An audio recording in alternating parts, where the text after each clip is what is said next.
2 gram മുതൽ പാദസരങ്ങൾ, വളകൾ, 1/2 gram മുതൽ സ്റ്റഡുകൾ, 2000 രൂപ മുതൽ റിങ്ങുകൾ, 1 ഗ്രാമിൽ തുടങ്ങുന്ന മാലകൾ, നെക്ലസുകൾ, 9000 രൂപ മുതൽ ഡയമണ്ട് നെക്ലസുകൾ, 1 ലക്ഷം മുതൽ ആരംഭിക്കുന്ന വെഡിംഗ് സെറ്റുകൾ. കൂടാതെ നിങ്ങളുടെ പഴയ സ്വർണത്തിന് ഏറ്റവും ഉയർന്ന മൂല്യവും. Maharaja gold and diamonds, toll junction, Edappally, Palluruthy, Tripunithura, Kalady, Eramalloor, Aroor പള്ളി, തുറവൂർ, തൃശൂർ. പള്ളുരുത്തിയിൽ നഗരസഭ ആരോഗ്യ വിഭാഗം നടത്തിയ പരിശോധനയിൽ 300 കിലോയോളം പഴകിയ മത്സ്യങ്ങൾ പിടികൂടി.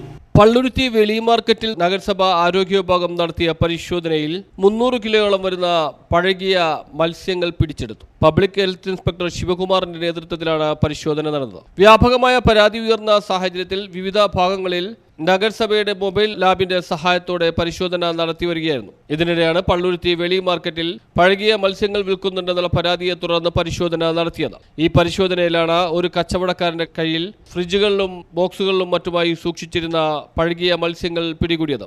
6 മാസത്തിലേറെ പഴക്കമുള്ള മത്സ്യങ്ങളും ഇക്കൂട്ടത്തിലുണ്ടെന്ന് ഹെൽത്ത് ഇൻസ്പെക്ടർ ശിവകുമാർ വ്യക്തമാക്കി. ഈ മാർക്കറ്റിനെ കുറിച്ച് വ്യാപകമായ പരാതി വന്നതിനെ തുടർന്ന് കോർപ്പറേഷൻ നിരന്തരമായി കോർപ്പറേഷൻ്റെ വിവിധ ഭാഗങ്ങളിൽ ഡെയിലി പരിശോധനകൾ നടക്കുന്നുണ്ട്.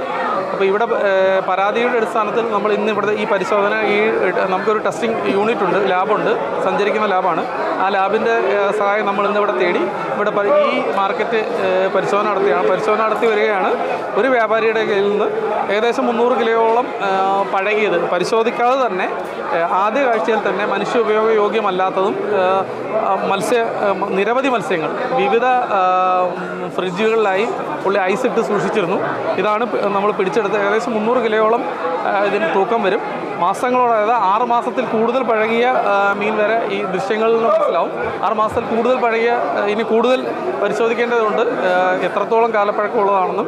ഈ വ്യാപാരിയിൽ നിന്ന് പിടിച്ചെടുത്ത് നേരത്തെയും ഈ വ്യാപാരി ഇത്തരത്തിലുള്ള പ്രവർത്തനങ്ങൾ ചെയ്തിട്ടുണ്ടെന്നാണ് ഇവിടെ വന്നപ്പോൾ അറിയാൻ കഴിഞ്ഞത്.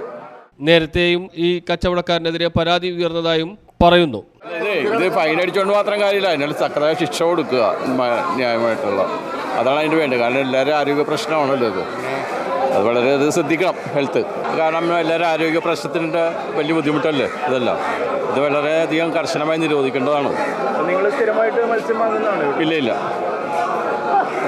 ഇല്ല, ഇതൊന്നും വാങ്ങാൻ ഫോട്ടോ ചെയ്യുന്ന ബീച്ച് റോഡിൽ നിന്ന് മേടിക്കാറുള്ളൂ. അതായത് വളരെ ഇത് മാസങ്ങളല്ല, ഒരു വർഷങ്ങളോളം ഉണ്ടാവും ശരിക്കും പറഞ്ഞു കഴിഞ്ഞാൽ. അത് കാണുമ്പോൾ തന്നെ അറിഞ്ഞൂടെ. ഇയാൾക്കെതിരെ പിഴ ചുമത്തുകയും പിഴ അടച്ചില്ലെങ്കിൽ പ്രോസിക്യൂഷൻ നടപടികൾക്ക് വിധേയമാക്കുകയും ചെയ്യും. ക്രിമിനൽ കുറ്റം ചുമത്തണം എന്നുള്ളത് സംബന്ധിച്ച് മേയറും ഹെൽത്ത് ഓഫീസറും തീരുമാനമെടുക്കുമെന്നും പബ്ലിക് ഹെൽത്ത് ഇൻസ്പെക്ടർ ശിവകുമാർ വ്യക്തമാക്കി. ഈ മാർക്കറ്റിന്റെ വെളിയിലായി ടെസ്റ്റിംഗ് യൂണിറ്റ് കിടപ്പുണ്ട്. ആ ലാബിലാണ് നമ്മൾ പരിശോധന നടത്തിയത്. കാർഡ് ടെസ്റ്റാണ് നടത്തിയത്. കാർഡ് ടെസ്റ്റ് നടത്തി ഇത് കാർഡ് ടെസ്റ്റിൻ്റെ ഒന്നും ആവശ്യമില്ല. നമുക്ക് സാധാരണ പരിശോധനയിൽ തന്നെ ഇത് മനുഷ്യ ഉപയോഗയോഗ്യമല്ലാത്തവയാണെന്ന് ബോധ്യപ്പെടുന്ന രീതിയിലുള്ള മത്സ്യങ്ങളാണ് നമ്മൾ പിടിച്ചെടുത്തത്. ബാക്കി വ്യാപാരികളിൽ നിന്ന് ടെസ്റ്റിംഗ് യൂണിറ്റ് ഉപയോഗിച്ച് പരിശോധന നടത്തിയതിൽ അവർ അമോണിയയുടെ സാന്നിധ്യം മറ്റൊന്നും കണ്ടെത്താൻ കഴിഞ്ഞിട്ടില്ല. ഇത് മാത്രമാണ് ഇങ്ങനെയൊക്കെ ഉള്ളത്. ഈ പരിശോധനയിൽ ഇപ്പോൾ ഇയാൾക്കെതിരെയുള്ള നടപടികൾ എങ്ങനെയാണ്? ഇയാൾക്കെതിരെ തുടർ നടപടി ഉണ്ടാവും, ഫൈനുണ്ടാവും. ഇയാൾ ഫൈൻ അടച്ചില്ലെങ്കിൽ പ്രോസിക്യൂഷൻ നടപടി ഉൾപ്പെടെയുള്ള നടപടികളിലേക്ക് മുന്നോട്ട് പോകും. ശരിക്കും ഇത് ക്രിമിനൽ കേസ് എടുക്കാൻ സാധ്യതയുള്ള ഒരു കാര്യമല്ലേ? അതിൽ തീരുമാനം പറയേണ്ടത് HOയുടെ. നമ്മളിത് റിപ്പോർട്ട് ചെയ്യും. അത് HOയോ മേയറോ ഒക്കെയാണ് തീരുമാനം എടുക്കുന്നത്. എന്താണ് ഇദ്ദേഹം ഇത്തരത്തിലുള്ള നമ്മളുടെ രേഖകൾ പരിശോധിക്കണം. ഇവിടെ വന്നപ്പോൾ ഇവർ വ്യാപാരികൾ പറഞ്ഞുള്ള അറിവാണ്.